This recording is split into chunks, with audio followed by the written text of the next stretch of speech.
Nacional por Tele 13 Radio. Con el senador Javier Macaya, senador de la UDI y presidente de la Comisión de Salud del Senado. ¿Cómo está, senador? Buenos días. Buenos días, Iván. ¿Cómo le va? Muy bien, muchas gracias. Oiga, usted se acuerda bien de la tramitación de la ley corta, que fue un grave problema, era una obligación que la Corte Suprema le impuso al Ejecutivo. De hecho, hubo que alargar los plazos. Ahora nadie se hace responsable, nadie fue, digamos, en la votación de esa ley corta, vistos los efectos que está teniendo.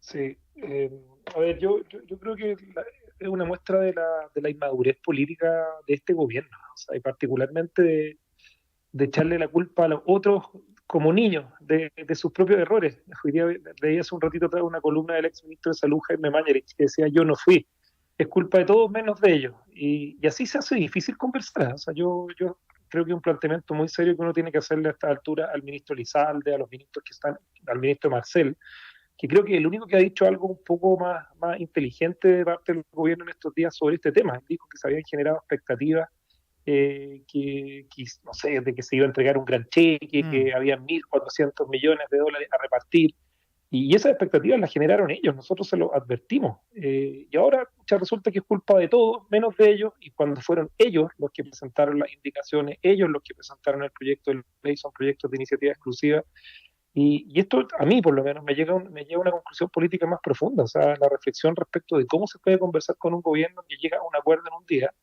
y dos meses después, cuando se ven de alguna manera con un tema que puede ser más impopular por las expectativas que se generaron, bueno, termina desentendiéndose y lo más triste, echándole la culpa al Parlamento, que ni siquiera tenía facultades en esta materia para presentar indicaciones de un tema que nació de un acuerdo en el Congreso. O sea, imagínate, el día de mañana llegamos a un acuerdo en cualquier materia que en el futuro sea impopular. No sé, te pongo un ejemplo: pensiones, dicen, ¿no? Que deja establecido, por ejemplo, que no se sacan retiros, deja establecido algo que técnicamente, pero popularmente no puede ser, quizás no es tan popular, que es, por ejemplo, subir la edad de jubilación. Bueno, ¿qué pasaría con esos acuerdos? Bueno, con un gobierno que hace lo que hace este gobierno y dice que yo no fui, bueno, es súper complejo. Ahora, el gobierno dice claramente que el alargue de los plazos, en el diseño original se daba 10 años de plazo para el pago de la deuda, que el alargue a 13 años fue una petición, una exigencia más bien, de la oposición. No fue ni una petición ni una exigencia, fue parte de una conversación y el propio gobierno alargó los plazos varias veces administrativamente para que, y de hecho le hizo solicitudes a la propia Corte Suprema porque sabían que este era un tema que finalmente, si se aplicaba el fallo, y lo dijimos, un fallo que yo creo que también hay que hacer la mención, este era un fallo que estaba cuestionado en su origen, no solamente por la política, por las personas que interpretaron el fallo, que miraron el fallo, no sé, yo miro ex ministros de la Concertación, Correa Sutil, que defendió después a uno de los autores del fallo, al ministro Sergio Muñoz, el propio Carlos Peña. O sea, este era un fallo que tenía un cuestionamiento desde el punto de vista de que se había hecho legislación desde la Corte Suprema, y de hecho, parte de esos argumentos en parte también fueron esgrimidos en su momento cuando se destituyó, ahora, o por lo menos salieron a la luz cuando se destituyó al ex ministro Muñoz y a la ex ministra de la Corte Suprema, Ángela Vivanco. Efectivamente, el fallo en su origen tenía un cuestionamiento, y ese cuestionamiento tenía una consecuencia: ponía en riesgo la viabilidad del sistema de salud privado, de la ISAPRE, y se presentó esta alternativa para que el sistema privado de salud no cayera, porque si caía el sistema de salud, no solamente había consecuencias en los afiliados, no solamente, por cierto, no había ninguna deuda que pagar, no se podía pagar ninguna deuda ni de 1.400, ni de 1.000, ni de 800, ni de nada, sino que también tenía una consecuencia respecto al sistema de salud en su conjunto, el sistema de salud público, y lo vi en una minuta del gobierno que presentaron ayer, que efectivamente ellos reconocen que si hubiesen caído la ISAPRE, tenía consecuencias en los afiliados de FONASA, en las listas de espera que hoy día ya son abultadas. O sea, por eso todo mal respecto al gobierno, y particularmente yo lo personifico en la vocera del gobierno, una vocera lamentablemente de muchas mentiras, de muchas falacias, de mala política, desligando sus propias responsabilidades y no haciéndose cargo de las cosas que hicieron. ¿Y la industria, senador? ¿Cuánto colabora la industria? Porque la industria parece aprovechar los plazos máximos que se le dan, todas las prerrogativas que están a su disposición, y parece no tener demasiado sentido de realidad o de sentido del entorno en el que vive, digamos, sentido del ambiente en el que se vive y también de las expectativas que se fueron generando y provoca estos pagos de 300 pesos, de 500 pesos, que yo creo que hasta sale Sí. más caro procesarlos que la plata misma, digamos. ¿Colabora la industria en esto? Mira, yo he visto tan incorporada en esta discusión la retórica de la comillas, defensa de los poderosos, de la retórica de la lucha de clases. Yo creo que la ISAPRE, a ver, efectivamente han sido una industria que no ha colaborado durante muchos años respecto a cómo incorporar criterios de solidaridad, de la no discriminación de personas que tengan enfermedades, incorporación de tratamientos en su momento, y efectivamente hay una discusión respecto de la necesidad de la reforma del sistema de salud privado que está pendiente en el Congreso, que no se solucionó con la ley corta de ISAPRE. Ujú. Y quizás uno podría decir, bueno, se le pide que se le hubiese podido pedir más criterio, porque el plazo de los 13 años no era un plazo mínimo, no, o sea, perdón, era un plazo máximo, no era un plazo Exacto, mínimo. exacto. De hecho hay algunas que tenían condiciones financieras diferentes, porque eran ISAPRES nuevas, porque eran ISAPRES que se habían reestructurado después de quiebra, que están aplicando plazos menores, y eso también tiene un beneficio para ellas, porque dentro de las modificaciones de la ley corta lo que se incorporó fue la imposibilidad de realizar retiros de utilidades hasta que no se hiciera el pago total de la deuda. Por lo tanto, también aquí hay una situación de solvencia financiera de un negocio que es o no viable respecto a las aseguradoras privadas mientras no cambien las condiciones. Usted sabe que hay 2 o 3 aseguradoras, probablemente las más grandes del sistema, que han anunciado la venta de sus operaciones en Chile, y esto es porque el Sí. negocio o la operación financiera no está funcionando, y eso es una realidad. Así que claro, nosotros tenemos que entregar las condiciones máximas y mínimas, algunos se ciñeron al plazo máximo. Dentro de la aplicación de plazos se tuvo una especial consideración respecto a las personas mayores. Se le paga antes a las personas mayores porque Sí, es la que tienen acumulada mayor deuda, y obviamente desde el punto de las expectativas de vida también era importante hacerlo así. claro, pero así Pero quedó yo la creo que ley. acá Las el gran ISAPRES, problema, sí, Iván, más que la ISAPRE, es la política que, asumiendo decisiones que muchas veces son impopulares, la política no está solamente para hacer puras cosas populares, y muchas veces tiene que decirle a la ciudadanía, oye, esto es una deuda impagable, y la consecuencia de que es como lo mismo que la consecuencia de los retiros, se advirtió, la consecuencia de los retiros iba a ser inflación. Era popular hacer retiros, y toda la gente quería, y mucha gente sabía que era importante, pero bueno, la consecuencia fue la inflación. Aquí la consecuencia de haber hecho las cosas diferentes era que la industria caía, y que el sistema cayera. No solamente no había deuda que pagar, si la institución desaparece no había deuda, sino que tenía consecuencias absolutamente inmanejables políticamente, y el gobierno sabía que la consecuencia política para ellos de que cayera en la ISAPRE era muy, muy, muy compleja. ya, volvamos al tiro a la política, pero para cerrar el punto con la industria de las ISAPRES podrían colaborar más. A mí yo creo que siempre sería importante. Yo creo que la reforma, por ejemplo, el 2014, en algún momento uno lo vimos, las propias aseguradoras no estuvieron disponibles a un plan garantizado de salud que empujó en su momento el gobierno del presidente Piñera.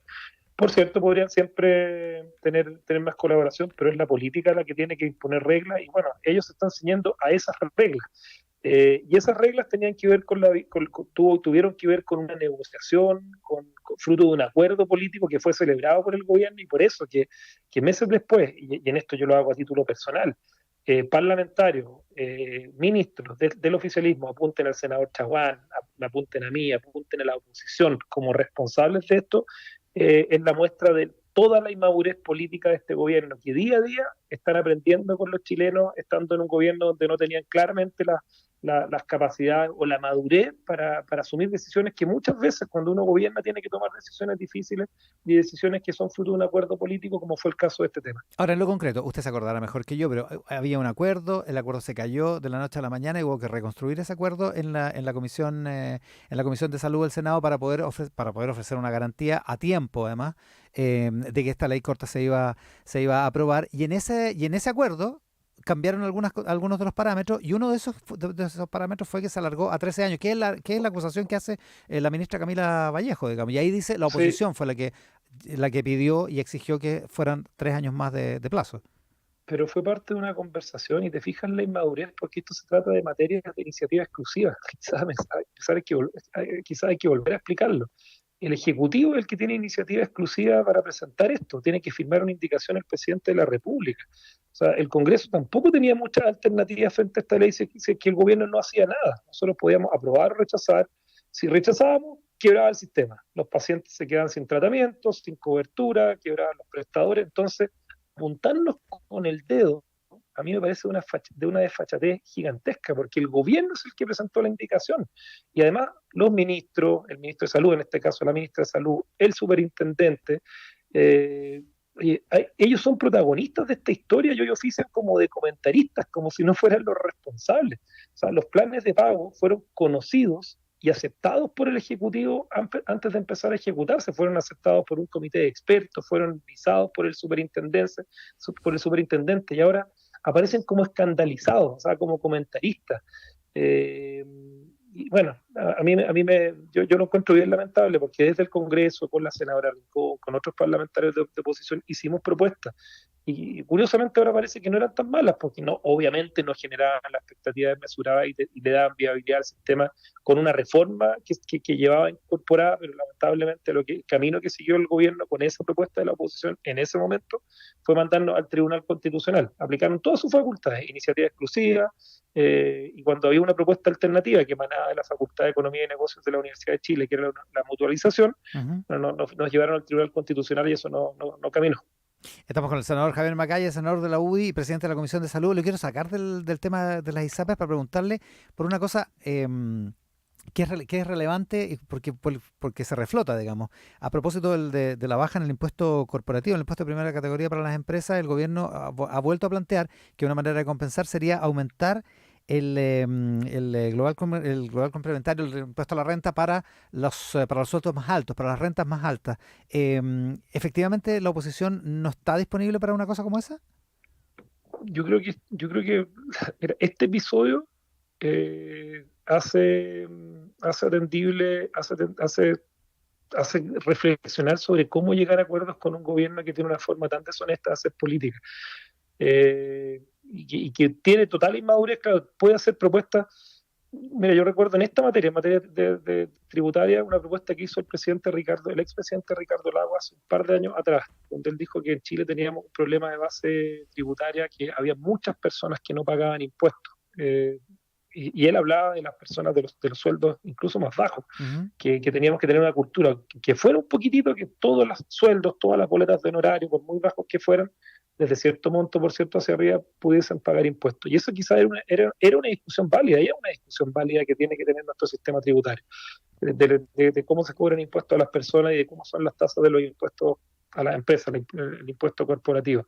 Pero de verdad, claro, por ejemplo, si tomara Chile ese camino, si tomáramos una decisión respecto a llegar a un acuerdo en eso, en 2 meses probablemente el gobierno estaría, si viera alguna consecuencia, algún, comillas, alerta de impopularidad, podría estar diciendo o desdiciéndose de lo que se acuerda. Yo creo que este tema en particular, de la reforma al sistema de salud, que además tienen pendiente durmiendo en el Congreso, en la Cámara de Diputados, hoy día el Ejecutivo invita a una reflexión sobre cómo llegar a acuerdos en impuestos, sobre cómo llegar o no a acuerdos en pensiones, porque a mí me parece que es muy, muy complejo acordar cosas cuando en temas tan importantes que se convierten, entre comillas, subir los impuestos no es popular. Pero bueno, ese pacto, ese acuerdo, que quizás puede tener estudios muy profundos detrás de la importancia de bajar los impuestos corporativos, bueno, por lo menos yo estoy en reflexión respecto de cómo conversar con un gobierno que tiene esta inmadurez respecto a los acuerdos a los que alcanza. ¿Se sigue de eso entonces que está congelada la posibilidad de cualquier acuerdo con el gobierno?